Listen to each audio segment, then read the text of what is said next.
On the TV show Ghost Hunters, two guys who are plumbers by day spend their evenings plumbing the depths of the great beyond. Who wrote that? And beyond. And sometimes even the pros get spooked. Check it out.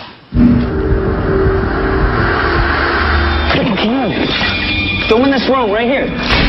What? Oh my gosh, that freaking made me about crap my pants. What'd you see? I just saw a face. Oh my gosh, that scared the crap out of me. Oh my gosh. You see anything? No, I was facing the other way. I shined the light through the window, and when I did that, I saw a face staring back at me.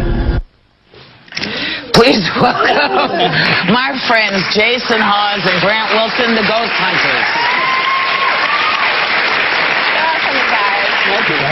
How are you?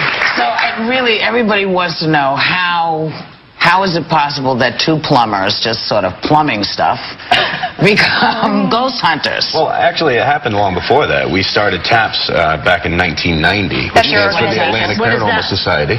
Stands for the, yep. And you know, from there, we became plumbers. Well, I became a plumber about 10 years ago. Grant shortly after that. So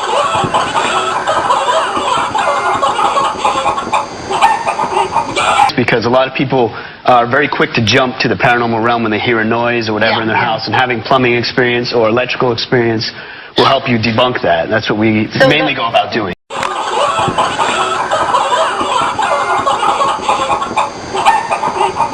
we're believing that 80% of all claims can be disproved.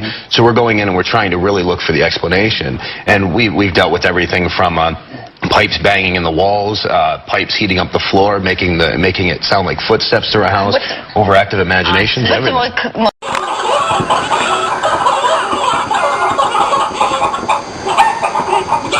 Cabinets. Well, we've had people mix new prescriptions, old prescriptions, and make hallucinations.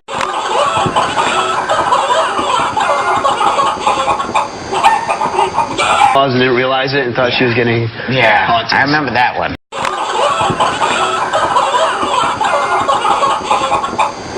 The human haunting is just like you and I after we pass. We're trying to communicate, just like what was talking with James. Right. You know, it's the tug on the clothes, the pulling down the bed sheet, you know, the calling out your name, moving small objects that really startle people. And then you have your inhuman, which a lot of people automatically assume is a negative type thing because people think demonic. Monster. Yeah, but it's not always that. You've got under inhuman, it's anything that's never walked the earth in human form. So you've got angelics, you do have demonics, you have your incubus and succubus, known as sexual predators, and you have your elemental type activity, little nature spirits.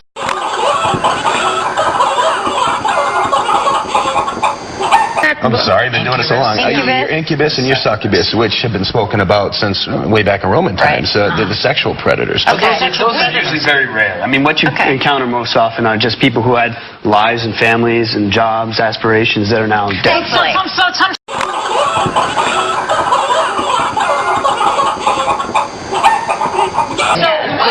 And sometimes it's just paranormal. There's paranormal and there's a haunting, two totally different things. Don't get me wrong, a haunting can fall under paranormal. But paranormal, an object moving on its own, is paranormal, above the normal of what we're used to. But a ghost moving that, now you can call it a haunting. We actually have a clip of you guys in action in Fort Delaware. Can you set that up for us? Sure. Grant and I we were walking down a long corridor that feeds to where they have the cannons. They used to be able to protect the fort. And as we were walking down there, it's very dark, so you've got the thermal imaging camera, which Grant has, and it's giving off light. So you're trying to pay attention so you don't walk into the walls. And all of a sudden, something stepped out at the end of the hallway and then turned and walked back in. Okay. So. Okay, check this out. Jay thought he had seen something out of the corner of his eye. No way. No way. What the heck? I have no idea. It looked like there was a person at the end of the hallway that walked from the right to the left, turned around, and walked back over. Did you see this? I saw a red thing on the side of the camera, but that's really... There's got to be somebody down here. So I want to see if we can catch somebody. Yeah, go look.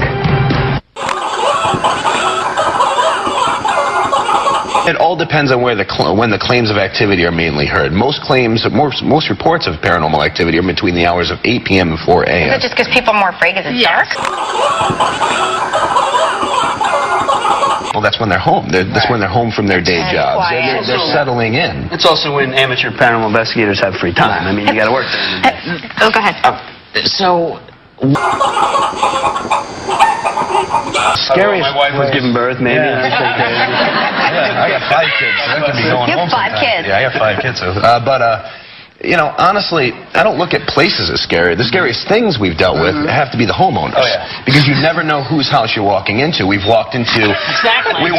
We walked into a nice little old lady's house Yeah, the goats are fine. who totally forgot she invited us in 20 minutes later and came chasing after us with a frying pan. Well, because she kind of shuffling. She was a little old. We had time to get away, don't get me wrong. can anybody do this, or you just, I mean, do you have a special thing that you... Anybody can do it, Yeah. but you really got to have your wits about you just because you don't know whose home you're going into. Yeah. And also, you're giving advice and counsel to these people, so you can't just be anybody off the Do you street. charge them for it? No, it's Oh, free. it's free. Yeah, we don't charge people because the rich, the poor, everybody has these problems. So by us charging, we're only helping the people who can afford If us. someone breaks in your home, you can call the police. You know, if your house catches on fire, you call the fire department. Who are you going to call? Who you gonna call? Yeah, right. So listen, you can catch the Ghost Hunters Wednesday nights on the Sci-Fi Channel. Check it out. It will scare you at night. I'm not fooling around. It will scare you. And we'll be right back. Ooh.